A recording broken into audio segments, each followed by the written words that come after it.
interrupt our regularly scheduled programming for a Channel 3 special report.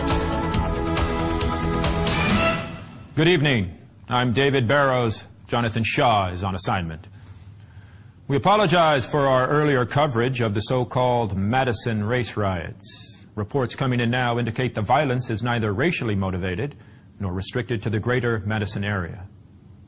What is certain is that this seemingly unexplainable mass hysteria continues to spread throughout the heartland, with injuries reported to be in the thousands.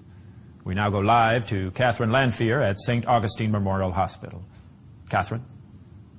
David, the staff here says they haven't seen anything close to the sheer volume of casualties.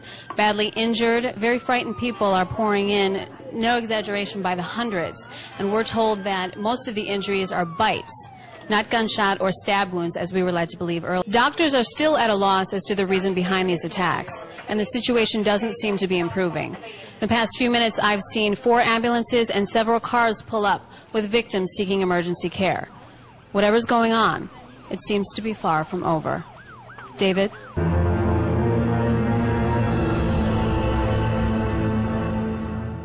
they are dead? Yes, in that the circulatory, respiratory, and other vital functions have terminated. These subjects are technically deceased. Please just let me get through this and then I'll take questions. What are you talking about? How can they be cannibals? The infection is spread through direct fluidic contact. It must enter through the bloodstream through an open wound. Infection duration depends on the size of the wound and its proximity to a major blood vessel. Reanimation will occur no later than 1 to 5 minutes after the victim's primary life functions have expired. Once reanimation has occurred, the subject will respond with immediate homicidal aggression. I can't reach Philadelphia. The AP wire This can't be right.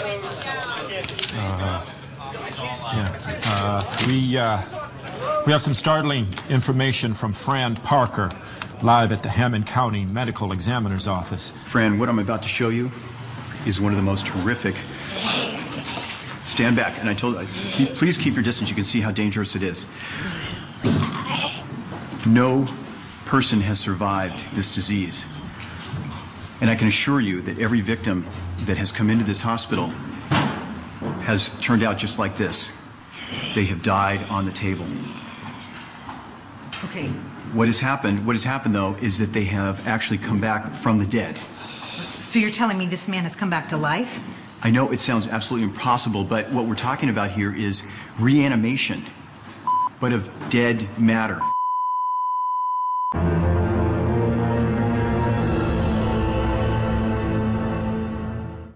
I'm sorry, we had to cut away. We need to go now live to the White House press room for an emergency military briefing.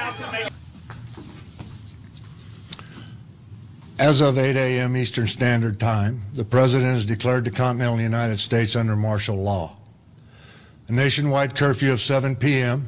tonight has been put into effect, and any citizen caught outdoors between 7 p.m. and 7 a.m. is subject to arrest and detention without counsel. All reserve military personnel and National Guard are ordered to report for immediate deployment. All law enforcement, firefighting, and emergency personnel will be federalized effective immediately.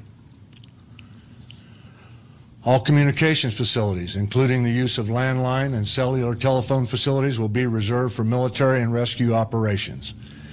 In order to halt the spread of this contagion, our nation's borders to Canada and Mexico have been sealed. No longer seek shelter in private residences, no matter how safely protected or well stocked. Retain all ownership records of private property, but do not attempt to transport or defend said property. Rest assured, looters will be prosecuted with deadly force, as will any attempts at vigilantism or secessionist political activity. No questions. Okay, what about the secretary? What